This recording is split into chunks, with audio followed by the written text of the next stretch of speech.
rude boys gonna get you by degrees. Here comes the West Indies. And when you're facing the generals, nearly every ball is a funeral. And when we batting, brother, go and put your men on the boundary line. And if you give we a liquor, that is merely a hiccup. Look, you win the little battle, you lose the war. It's the same result every time. Everybody sing. Here comes the West Indies. Here comes the West Indies. Them rude boys gonna get you by degrees. Here comes the West Indies. I tell you now, here comes the West Indies. Here comes the West Indies.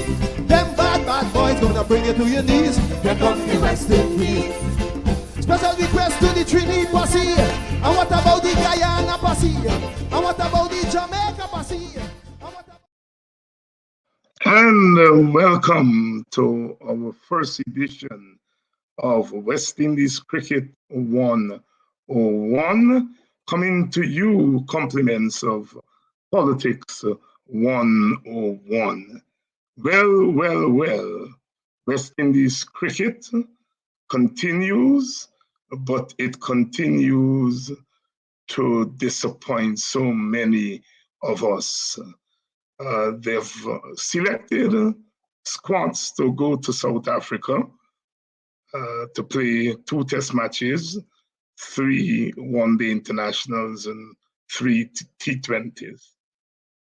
And of course, some of us hold very strongly to the view that selection is very important, a very important component of cricket, because it's a team sport. And you want to get the combination right, because if you don't get the combination right, then you are not likely to be successful. Let us, first of all, state the philosophy behind this podcast. And that philosophy is guided by C.L.R. James's theory of cricket. We know that C.L.R. James, in his famous book, Beyond the Boundary, argued that cricket is more than a sport, that cricket is part of the larger West Indian project of identity and of freedom. C.L.R. James then situates cricket in the larger context of the Caribbean independence quest. And we want to use that thesis when we analyze West Indies cricket. You know, you listen and you watch a lot of blogs on cricket, a lot of podcasts on cricket, and you become so disappointed because they're talking about cricket as a mere game, rather than locating the game in something larger than itself. I think it's one of the reasons that we do not grasp why the West Indies continues to perform badly. One cannot expect the society from which we are recruiting players. One cannot expect that society to be in turmoil, and the teams, the sporting teams, the cultural products that it produces do not reflect that turmoil. And my argument is the West Indies, the Caribbean as a region is going through some of its own turbulence. That turbulence is grounded in the way in which our independence has evolved in the last 3 or 4 decades. In the early years of independence, we were into the business of nationalism. We were building new nations. As Rex Nettleford said, we were engaged in building a new society. And so our cricket was part of building that new society.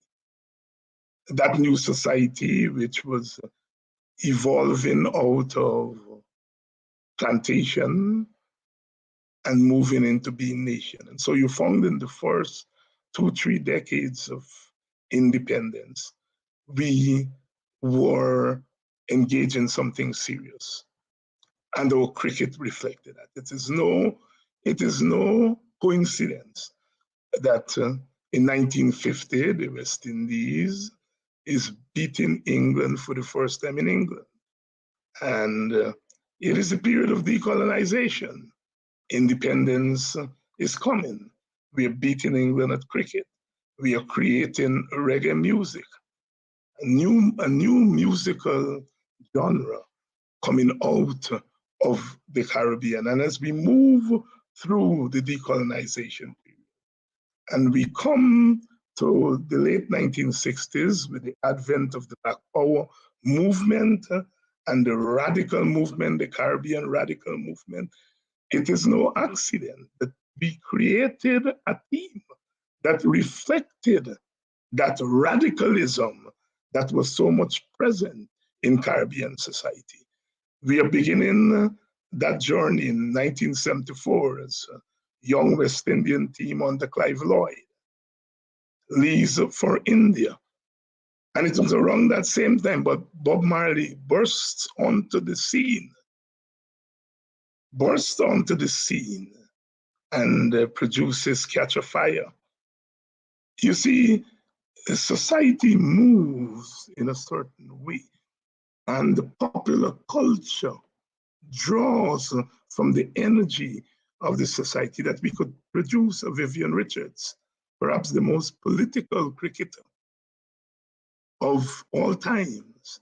We can produce the 4 fast bowlers. We can produce Gordon Greenwich, technically sound, but brutal.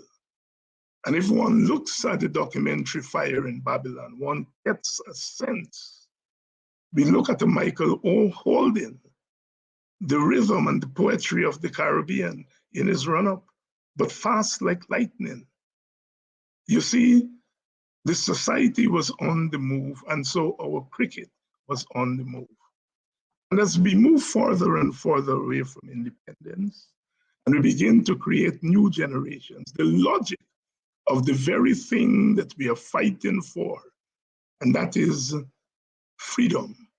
The logic of freedom, more freedom, means that younger generations do not have to go through the kind of struggles.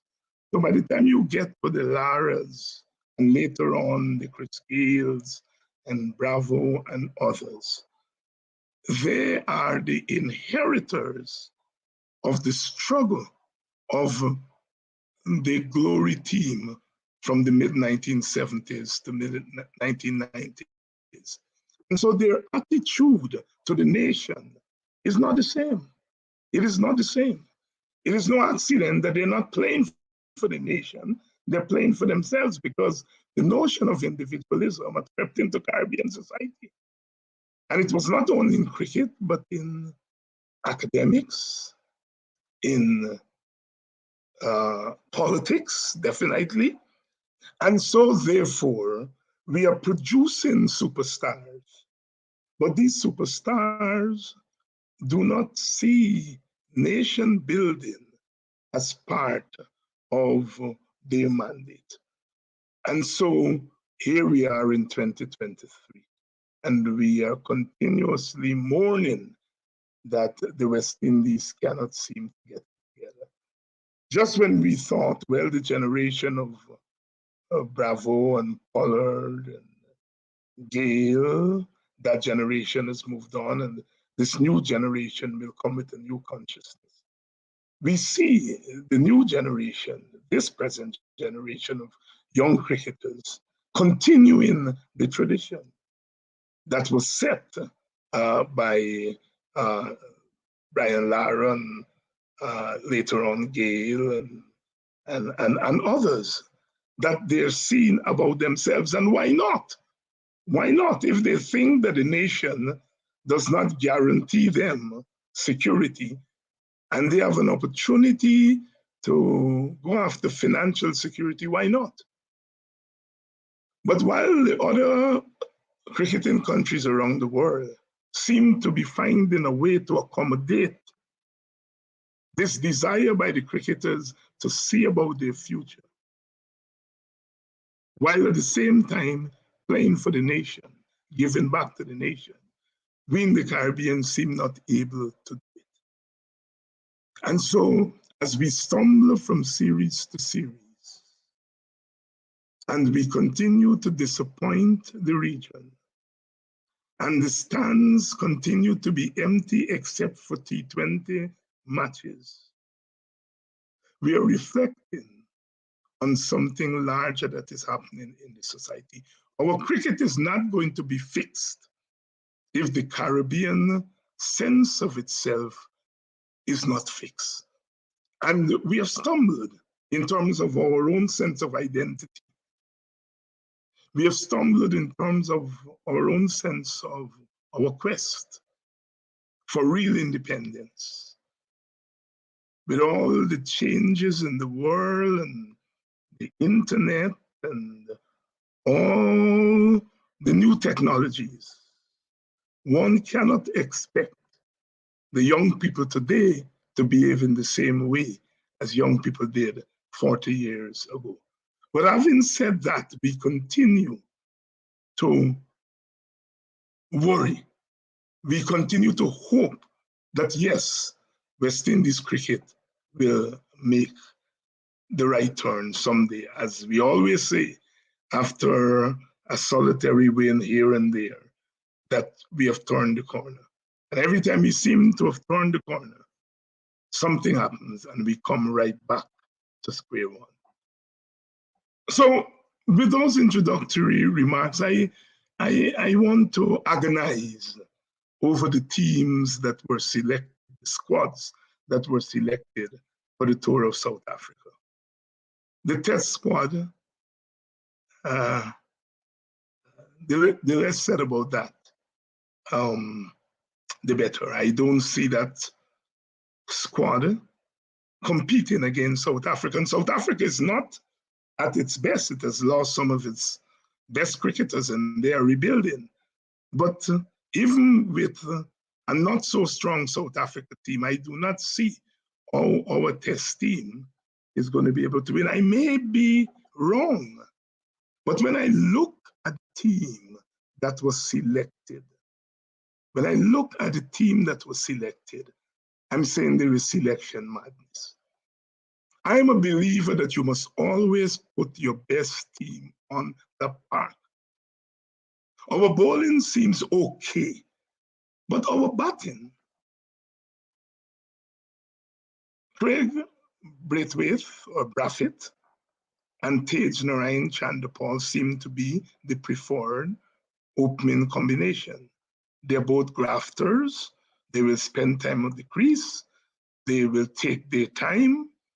And if they come through, they will give the team a solid start. They are accumulators. But then what comes next? I always believe your number 3, 4, 5, and 6 must be your 4 best batsmen. We call them batters these days. And we are not fielding our best batters. In my estimation, Dwayne Bravo, Shimron Hetmeyer, Nicholas Puran, the 3 of them are the 3 best batters in our region.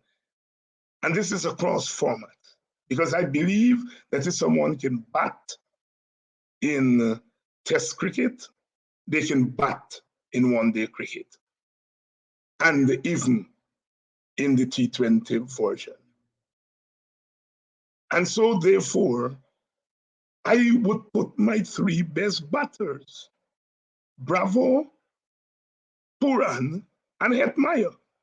Now, Bravo has had an encouraging start to the first-class season. He scored 2 centuries in the same match. No, Desmond said Bravo is a class act. Well, if he's a class act, why he's not in your team that is short of class? Why is Bravo not in the team? Bravo, an out-of-form Bravo, I think is better than all of the batsmen that we have taken to South Africa. And it's the same thing with Hetmeyer and Puran.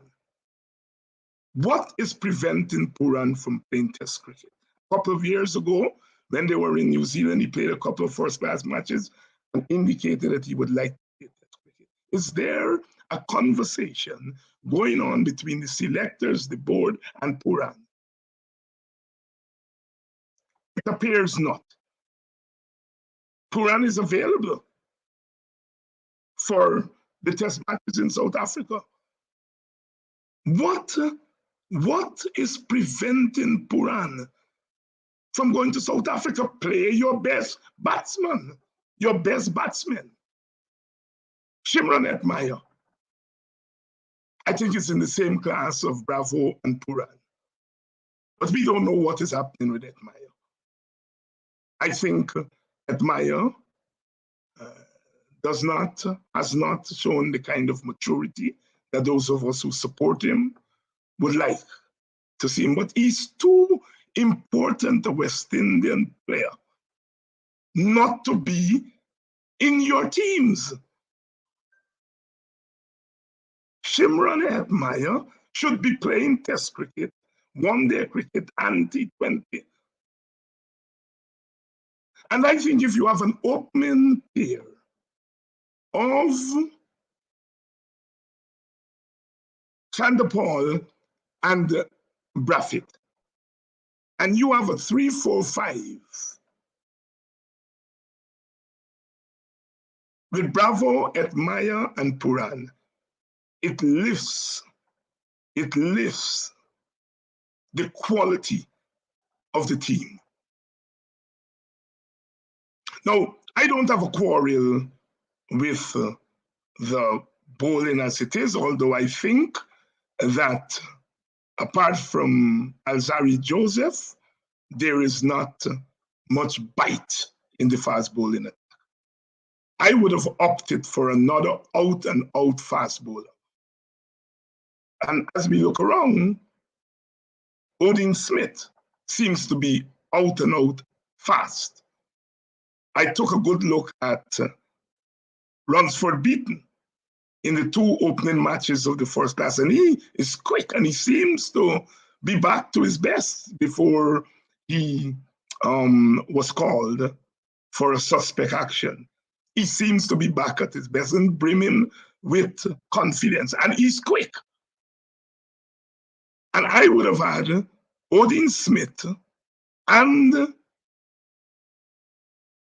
Beaton, or one of them, to go along with Alzarri Joseph, because fast bowlers aren't in pair. And you really can't send trundlers to South Africa when you are going to be up against quick people. So I would have had Smith and Beaton, or one of the two,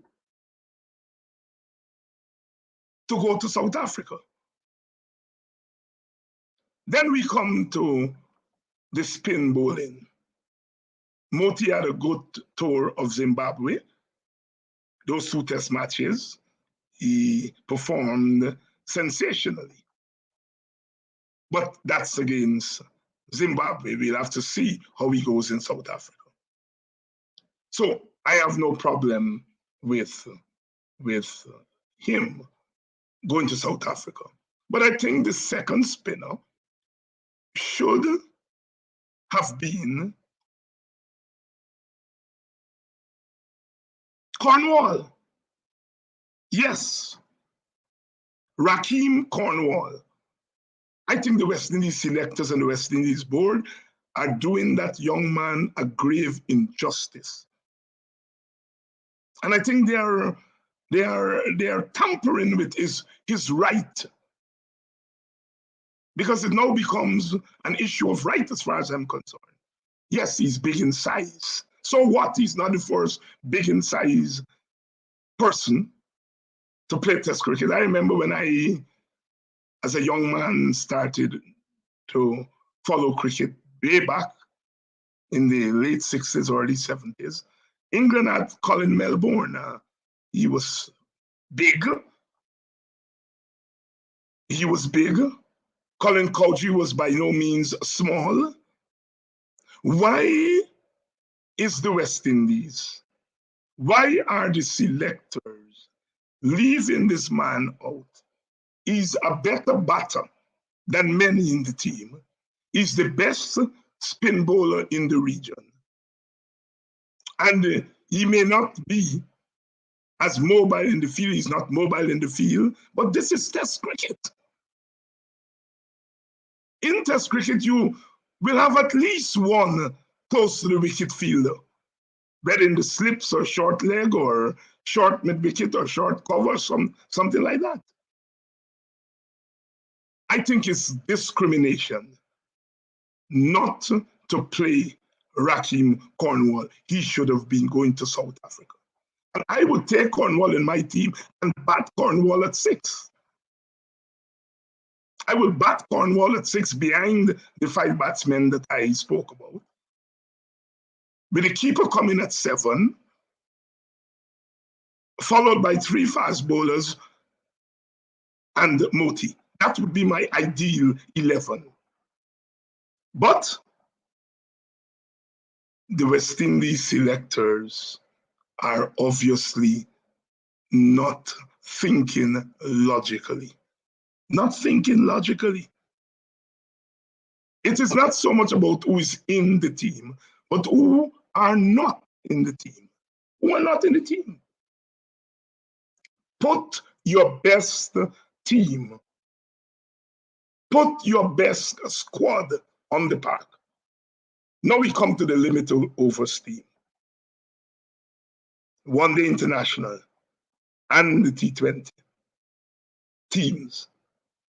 My goodness. The selectors have said nothing. Where is Hetmeyer? Where is Evan Lewis? Where is Kimo Paul? Where is Dwayne Bravo? Sorry, Darren Bravo. I keep saying Dwayne Bravo. Darren Bravo. Where is Darren Bravo? At least in the One Day International team. Where are those batters? The selectors are saying nothing. Nothing. They're not telling us why these people are not in the team. They're your best players. They're your best batters. Then you have the young man, Atenes. You take Atenes to South Africa in the Test team. I agree with that selection. But what is the difference between Test cricket and One Day cricket? The approach is almost similar. Look at what England is doing in Test cricket, scoring as fast as they do in One Day cricket. There's not much difference these days between One Day cricket and Test cricket. And if Atenes is good for the Test squad, why he's not good enough for the One Day squad? These selectors are inconsistent. They're inconsistent. Atenes should be in both squads, the One Day squad and the Test squad. Those squads should be similar. They should be similar. No Atenes, no Bravo, no Hetmeyer, no Evan Lewis, and we are getting no explanations. No. Kevin Sinclair, one of the most promising young players in the region. They selected that young man a couple of years ago. He played a couple of T20s, and then he was lost. You heard nothing about him. They brought him back the other day in the One Day team. He played fairly okay, picked up a few wickets, and now he can't even get into the larger squad. What has he done wrong?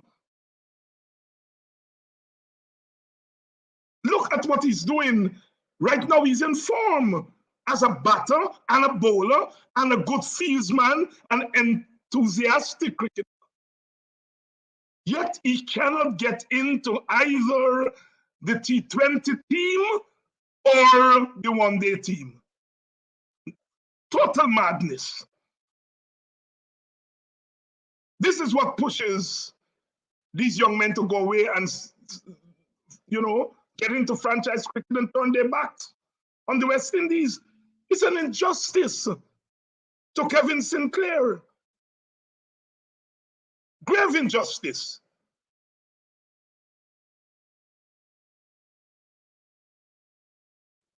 I don't have a problem with Shannon Gabriel, slotting into the one-day team. He doesn't seem to be able to hold up in a full test match, and I've always felt that let him play one-day cricket and bowl 10 overs, and he's done with that. So I can see him as a kind of short-term arrangement. But if you're looking for quick people, like I said, Odin Smith is in the team. If you're looking for another quickie, then what about Beaton? He has the experience. So the teams that have been picked are not competitive, at least not on paper. Now, they may surprise us. If South Africa plays badly, they may surprise us. But the fact of the matter is that those are not the best squads that we can put on the park. I think Morty should be in the one-day team. If he can bowl well in the test team, he can bowl well in the one-day arena. I don't think there should be much difference between the test team and the one-day team. Why is Morty not in the one-day team? Why is Kevin Sinclair not in both the one-day and the T20 squad? Something is radically wrong. Something is inconsistent with the selection. We were unhappy with the Harper tenure and the debacle that happened at the last World Cup championship. And the Haynes tenure is turning out to be even more disappointing. There's no consistency to the Haynes selection policy. No consistency. Where is Kimo Paul? Where is Sharfane Rutherford? You mean Rutherford cannot make our T20 team? Is he injured? Doesn't want to play? I know he picked up an injury playing in the franchise. Is that the reason not in team? Tell us something. What about Kimo Paul? Tell us something.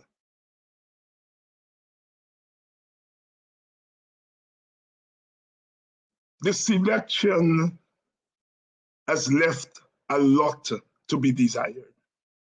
And as I said at the beginning of this podcast, selection is an important part of success. Selection is an important part of success. And if you get your selection wrong, then you begin the woes.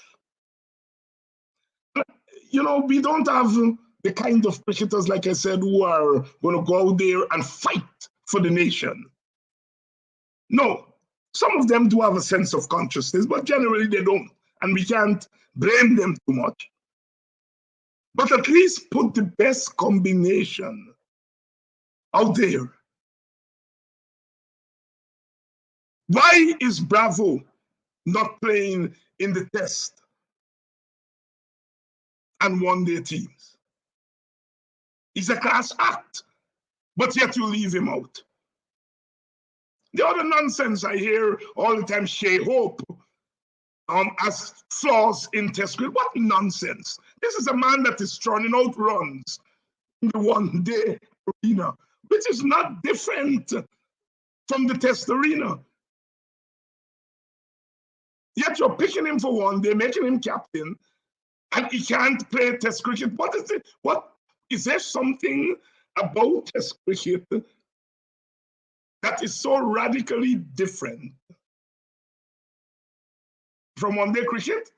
Are you saying that they've picked up his flaw against short bowling, short pitch bowling, but he gets away with it in one day and wouldn't get away with it in test cricket? Shea Hope should be playing in both versions with his flaws.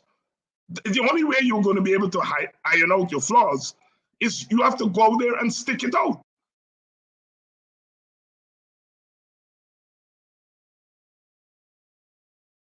What is happening with Shimron Atmaya? Nobody's saying anything. Nobody is saying anything. What is the matter with Evan Lewis? Nobody's saying anything. Come on, Mr. Innes. Come on, Desi. You served the West Indies well on the field of play. You were part of our heroes of that time. Bring some of that to bear. Bring some of that to bear in your selection. West Indies selection madness. I think they will have to play out of their skin to bring back something substantial from South Africa. My estimation is South Africa will have to play very badly for us to do well with those squads that we have sent to South Africa. Our selectors need to wake up. Stop discriminating against Cornwall, Raheem Cornwall. He's perhaps the best all-rounder in our region. Why are you discriminating against him because of his size? With his size, he's doing better than people who are quarter his size. We are the West Indies, and we should not be discriminated. What must young Kevin Sinclair do now?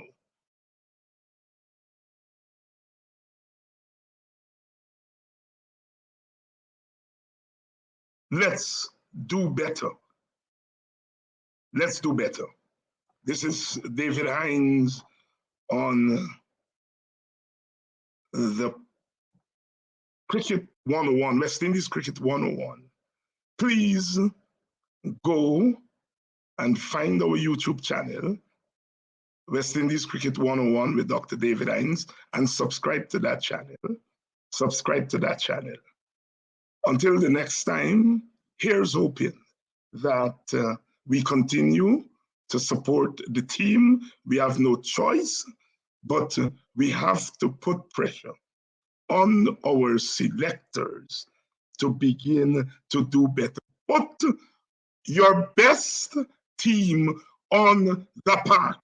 Stop this nonsense about T20 specialists and one-day international specialists and test specialists. A good batsman or a good bowler should be able to play in all formats. Put your best team. Come to some understanding with the errant players. If Atmaya's behaving badly, work with him. Don't throw him by the wayside. So until the next time, this is David Hinds thanking you for watching this edition of Cricket 101, and catch me the next time for another edition. Rude boys gonna get you by degrees. Here comes the West Indies. And when you're facing the generals, nearly every ball is a funeral. And when we batting, brother, go and put your men on the boundary line. wine. And if you give we a liquor, that is merely a hiccup. Look, you win the little battle, you lose the war. It's the same result every time. Everybody